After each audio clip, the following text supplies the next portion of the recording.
Muchísimas gracias por acompañarnos en Entrevista Venevisión. Hacíamos la aclaratoria antes de comenzar. Williams Dávila, con S, diputado ante la Asamblea Nacional en representación de la Unidad, además miembro de la Comisión de Política Exterior del Parlamento y con responsabilidades en Parlasur. Gracias por estar con nosotros hoy en Entrevista Venevisión. Gracias, Andrina. Y además, miembro de Acción Democrática, que estamos cumpliendo ya años. Es muy interesante comenzar por eso, porque son 76 años de la organización política Acción Democrática.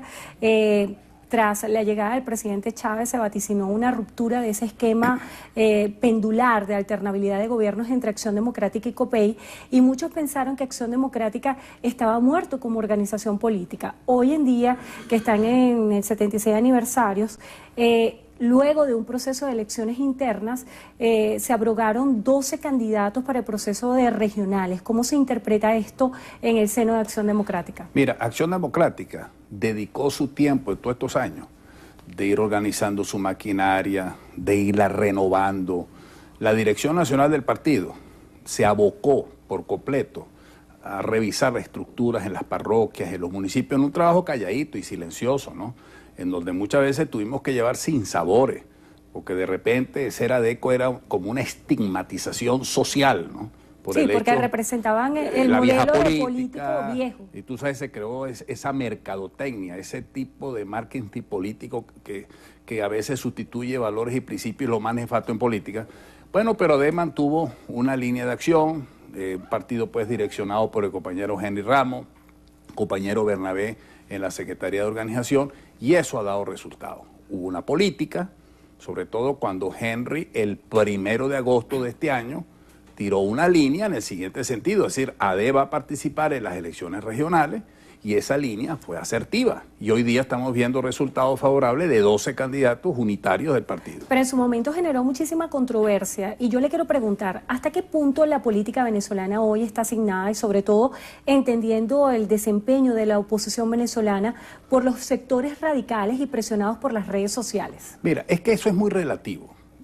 Ser radical es una connotación dependiendo del lado que tú le des. Hay partido radical en Argentina, hay partido radical aquí en Chile. Es decir, todo depende del contenido que se le quiera dar. Si el contenido que se le quiere dar es mantener una posición firme, si se quiere extremista contra el status quo o contra el establishment, bueno, ahí depende de los matices de las concepciones. Acción Democrática es un partido de oposición firme, y yo creo que en este momento tan importante es la lucha que se ha venido desarrollando en la calle, como muy importante, y es un acto de coraje, ir a votar o trabajar en unas elecciones regionales que se han debido haber hecho hace un año, y que es el producto de una conquista de la democracia, que es el poder político desde abajo hacia arriba.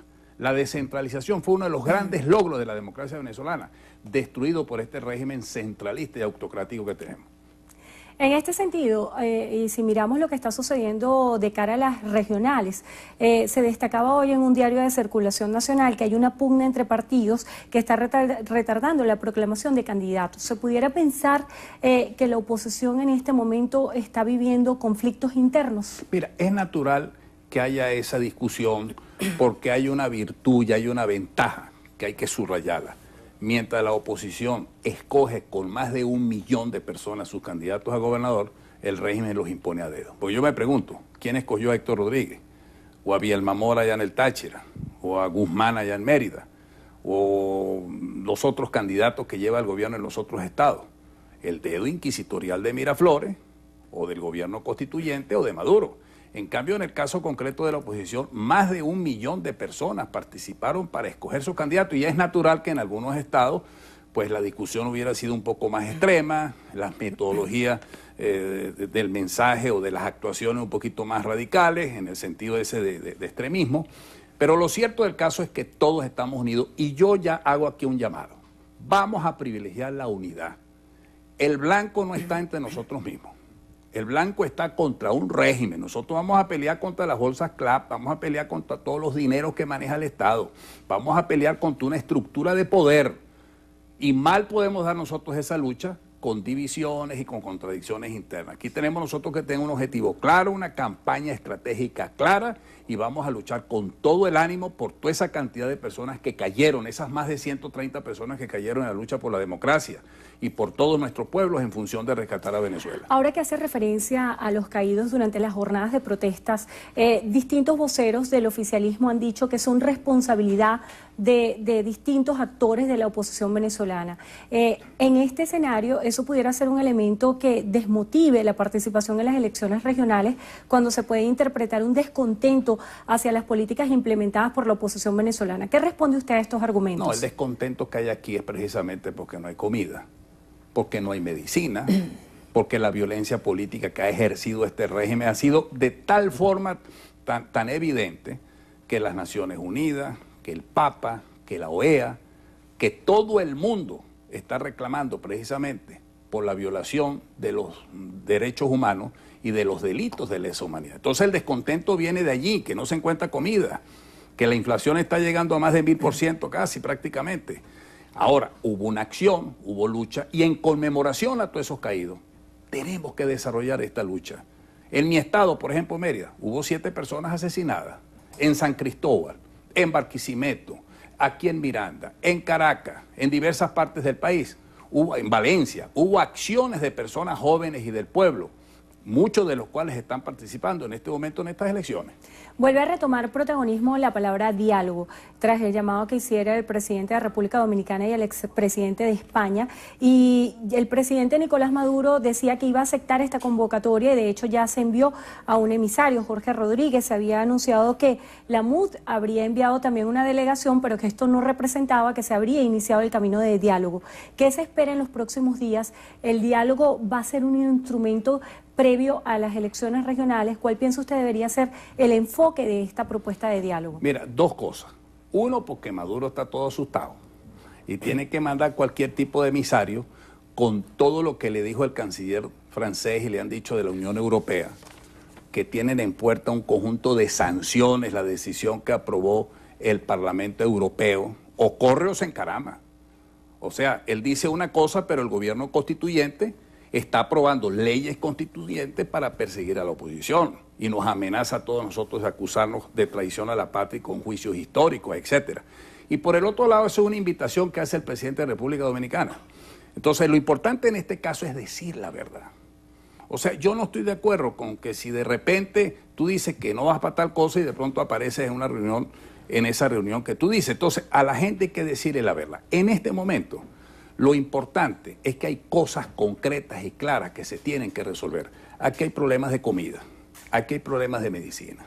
Aquí se necesita fijar con garantía el proceso electoral, no solamente este que estamos viviendo, sino el mismo proceso electoral presidencial del 2018.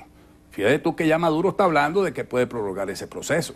En tercer lugar, aquí tenemos que estar claros que hay presos, que hay gente exiliada. Aquí tenemos una Asamblea Nacional que fue electa por el pueblo y que simplemente nos desconocen permanentemente nuestra autonomía constitucional. Más que hablar de una situación allí que contribuye a la estrategia la estrategia de bicicleta del propio Maduro, nosotros lo que tenemos que hacer es una agenda concreta, precisa, informarle al pueblo y seguir trabajando. Aquí tenemos que luchar nosotros por salir de este régimen. La gente lo que quiere es salir de un régimen hambriador y oscurantista como el que tenemos hoy día. A su juicio, ¿sí debería asistir la Mesa de la Unidad Democrática a este proceso de diálogo? Mira, yo vi el comunicado de la Mesa de la Unidad que dice que está participando a esa reunión convocada por el presidente de la República Dominicana, pero fija muy claras las condiciones. Exacto. En el comunicado dicen que se presentan condiciones para negociar seriamente. ¿Cuál debería ser la principal condición que garantice un proceso de diálogo efectivo con acciones concretas? Mira, primero la verdad, estar claro en el proceso electoral actual y en las elecciones generales de este país. Eso hay que tenerlo muy claro. Incluso definir bien clara la observación electoral, la presencia electoral internacional para un proceso de esa naturaleza. En segundo lugar, aquí hay que resolver el problema de la falta de medicinas y de comida. Eso no es una mentira. Están diciendo que llegaron 20.000 toneladas de comida en Anzoátegui. Dicen que hay unos buques por ahí, pero que no pueden entrar por las sanciones de Trump. Pura mentira. Lo cierto del caso es que hoy día el kilo de carne vale casi 20.000 bolívares, que el kilo de queso está valiendo casi 50.000 bolívares, que el cartón de huevo, cuando esta espuria constituyente arrancó hace mes y medio, valía 10.000 bolívares, ahorita el cartón de huevo está en 30.000 bolívares. Entonces siguen las mismas colas, siguen los apagones, siguen los problemas económicos serios del país. Entonces, ¿qué es lo que ha resuelto esta constituyente espuria? Absolutamente nada, es simplemente la hegemonía del poder, destituir a la fiscal, acabar la Asamblea Nacional y crear miedo y terror en la población. Entiendo que a usted se le otorgó una medida cautelar por parte de la OEA y la Comisión Interamericana de Derechos Humanos para proteger no solamente su inmunidad parlamentaria, sino también proteger su vida. ¿En qué se fundamenta esta medida y cuál pudiera ser el alcance de cara a los exhortos que ha hecho el presidente de la República, Nicolás Maduro, de convocar a un grupo de diputados y comparecer ante la Asamblea Nacional Constituyente, ante la Comisión de la Verdad? Primero es un reconocimiento a la lucha que hemos librado desde la Asamblea Nacional para que en el mundo no se invisibilice la causa venezolana en la lucha por el rescate de los derechos humanos y por la democracia venezolana. Nosotros hemos sido perseguidos, llamadas de amenaza contra la vida y la integridad, el pasaporte anulado aquí en Venezuela, aunque ese pasaporte está vigente en otras partes del mundo. Yo tengo que estar pasando por caminos verdes para llegar a otras partes del mundo. La persecución contra los diputados, la agresión contra la Asamblea Nacional, las amenazas que hemos recibido todos los diputados. Entonces, eso es como un reconocimiento a esa lucha que hemos dado, y yo lo doy en reconocimiento, pues, a los más de 125 personas muertas en estos 130 días de lucha, a todos mis colegas parlamentarios que han sido agredidos y afectados y perseguidos en la Asamblea Nacional. Se nos agotó el tiempo, quedaron varias preguntas de la audiencia, entre ellas un planteamiento de Lewis Rivas, quien dice: señor diputado, con todo respeto, yo pienso que lo mejor no sería luchar, sino dialogar y poder construir el país que muchos soñamos. Eso lo dice @518 Lewis. Para luchar no hay que dejar de lado el diálogo, pero el diálogo tiene que tener cosas concretas, porque el diálogo es todo lo negativo al ruido que nos quiere opacar y al silencio que nos quiere callar. Es decir, nosotros tenemos que tener un concepto claro de eso para tener metas concretas y objetivos que se logren. Muchísimas gracias por estar con nosotros, Williams Dávila, diputado ante la Asamblea Nacional en representación de la Unidad. Gracias por estar con nosotros hoy en Entrevista a Venevisión y gracias a ustedes también por haber